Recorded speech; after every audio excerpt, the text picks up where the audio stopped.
କେମିତି ଅଛ ସମସ୍ତେ? ଆଶା କରୁଛି ତୁମେମାନେ ସମସ୍ତେ ଭଲସେ ଥିବ। ତ ପିଲାମାନେ ଦେଖିପାରୁଥିବ ତୁମମାନଙ୍କ ପାଇଁ ନେଇ ଆସିଛି ଷଷ୍ଠ ଶ୍ରେଣୀର ସାହିତ୍ୟର ପ୍ରଶ୍ନପତ୍ର ତୁମମାନଙ୍କ ସାମ୍ନାରେ। ପିଲାମାନେ ତୁମମାନେ ଗୋଟିଏ ରିକ୍ୱେଷ୍ଟ କରୁଛି, ଯେଉଁମାନେ ପ୍ରଥମ କରି ଦେଖୁଛ ଚ୍ୟାନେଲକୁ ସବସ୍କ୍ରାଇବ୍ କରିଦିଅ। ପିଲାମାନେ ଯେଉଁମାନେ ଏପର୍ଯ୍ୟନ୍ତ ଆମ ଭିଡ଼ିଓକୁ ଲାଇକ୍ କରିନ ତ ଲାଇକ୍ କରିଦିଅ। ଚାଲ ଡେରି ନକରି କ'ଣ ସବୁ ପ୍ରଶ୍ନ ରହିଛି ତୁମମାନଙ୍କର ଦେଖିବା।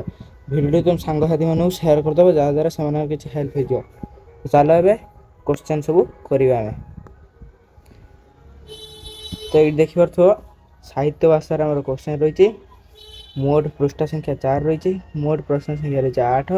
ଷଷ୍ଠ ହେଲ କ୍ୱେଶ୍ଚନ୍ ରହିଛି। ତାପରେ ତ ପିଲାମାନେ ଦେଖିପାରୁଥିବ ଏଠି ସମାପ୍ତି ସୂଚକ ମୂଲ୍ୟାୟନ 2 2026ରେ ନେଇ ଆସିଛି। ଅଲସ୍ତାର ନେଇ ଆସିଛି। ତ ଦେଖିପାରୁଥିବେ ମୋଟ ପୃଷ୍ଠା ସଂଖ୍ୟା 4 ରହିଛି। ଷଷ୍ଠ ଶ୍ରେଣୀର ସାହିତ୍ୟ ଭାଷା। ତ ସମୟ 2 ଘଣ୍ଟା ରହୁଛି। ପୂର୍ଣ୍ଣ ସଂଖ୍ୟା 50।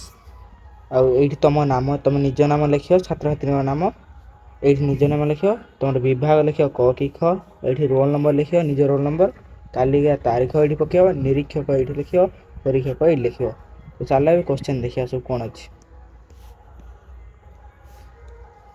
ତ ଫାର୍ଷ୍ଟ ଦେଖିପାରୁଥିବ ଏଇଠି ଗୋଟେ ଅନୁଚ୍ଛେଦ ଦେଇଛି।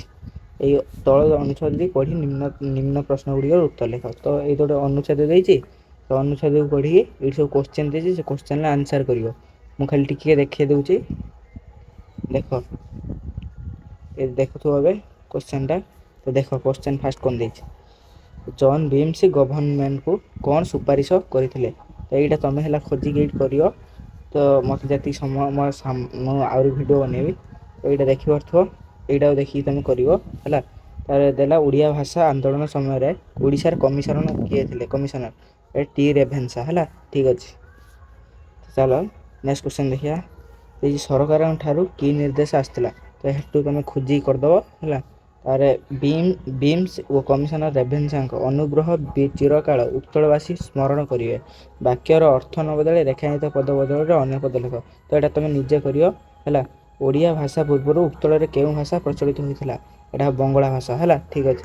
ଚାଲ 6 ନମ୍ବରଟା ଦେଖ। ତ ଜନ୍ ବିମ୍ସ କେଉଁ ଅଞ୍ଚଳର କଲେକ୍ଟର ଥିଲେ? ଏଇଟା ହେଉଛି ବାଲେଶ୍ୱର ହେଲା।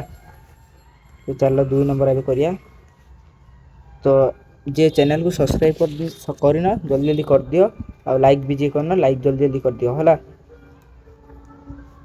ତ ପିଲାମାନେ ତଳ ପଦଟିକୁ ପଢ଼ି ନିଜ ଭାଷାରେ ଲେଖ ହେଲା। ଏଇଟା ଗୋଟେ କିଛି କ୍ୱେଶ୍ଚନ୍ ଦେଇଛି। ମୟୂରଗିରି ଶିଖେ ଥାଇ ନୃତ୍ୟ କରନ୍ତି ମେଘେ ଚାହିଁ, ଅତିଥି ଦେଖି ଭକ୍ତ ଜନେ, ଜେସନେ ତୋଷ ହନ୍ତି ମନେ ହେଲା। ଏଇଟା କିଛି ରହିଛି।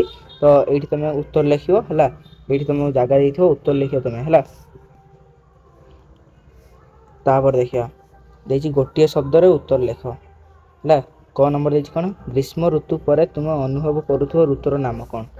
ଏହାର ଆନ୍ସର୍ ଅଟୋମେଟିକ୍ ବର୍ଷା। ଠିକ୍ ଅଛି। କେଉଁମାନେ କୃଷ୍ଣଙ୍କୁ ସିଂହଦ୍ୱାର ନିକଟରେ ଡାକୁଥିବାର କବି ଦର୍ଶାଇଛନ୍ତି? ଏଇଟା ହେଉଛି ଗୋପପୁରର ବାଳକମାନେ। ତ ଟ୍ରାଫିକ୍ ପୋଲିସଙ୍କ ଦ୍ୱାରା ପ୍ରଦର୍ଶିତ କେଉଁ ଆଲୋକ ଦେଖି ଆମେ ଆଗକୁ ଯିବା? ଏଇଟା ହେଲା କ'ଣ? ଏଇଟା ହେଲା ସବୁଜ ହେଲା। ତାପରେ ପୁରାତନ ଭାରତର ଛାତ୍ରମାନେ ଶିକ୍ଷା ଲାଭ କରୁଥିବା ସ୍ଥାନର ନାମ କ'ଣ ଥିଲା? ଅରଣ୍ୟ ହେଲା। ନେକ୍ସଟ କ୍ୱେଶ୍ଚନ୍ ଦେଖିବା। 1921 ମସିହାରେ ହୋଇଥିବା ଆନ୍ଦୋଳନ ନାମ କ'ଣ? ଅସହଯୋଗ ଆନ୍ଦୋଳନ। ତାପରେ ଆଇଲା 2 ମାର୍କିଆ 7ଟା ପ୍ରଶ୍ନ କିଛି ଆଇଲା। ସେଇ ପ୍ରଶ୍ନ 4 ନମ୍ବର ହେଲା। ଦେଖ ଦେଇଛି ମହାପୁରୁଷମାନଙ୍କ ଜୀବନରୁ ଆମେ କି ଶିକ୍ଷା ପାଇଥାଉ? ତ ଏଇଠି ଲେଖିବ, କି ଜାଗା ଦେଇଥିବ, ଏଇଠି ତୁମେ ଆନ୍ସର୍ ଲେଖିବ ହେଲା। ତାପରେ ଖ ନମ୍ବର ଦେଖିବା। ଆମେରିକୀୟ କେଉଁ ଗୁଣଟି ଦେଖିଲେ ଆମକୁ ଆଶ୍ଚର୍ଯ୍ୟ ଲାଗେ? ତ ଏଇଠି ଆନ୍ସର୍ ଲେଖିବ, ଏଇଠି ଜାଗା ଦେଇଥିବ। ମୁଁ ଖାଲି ପ୍ରଶ୍ନ କରିଦେବ, ତୁମେ ଆନ୍ସର୍ କରିବ ହେଲା। ତାପରେ ଦେଲା ଜେଲ୍ ଯିବା ଗୌରବର କଥା, ଏଇ କଥା କିଏ କାହାକୁ କହିଥିଲେ? ତ ଏଇଠି ଆନ୍ସର୍ ଲେଖିବ ଗ ନମ୍ବରଟା। ଗ ନମ୍ବର ଆନ୍ସର୍ ଲେଖିବ, ସବୁ ତଳେ ଜାଗା ଦେଇଥିବ ହେଲା। ନେକ୍ସଟ କ୍ୱେଶ୍ଚନ୍ କ'ଣ ଦେଇଛି? ଲେଖ କାହାକୁ ପିତାମହୀ ଓ କାହାକୁ ଜନନୀ ବୋଲି କହିଛନ୍ତି? ତ ଏଇଠି ଆନ୍ସର୍ ଲେଖିବ।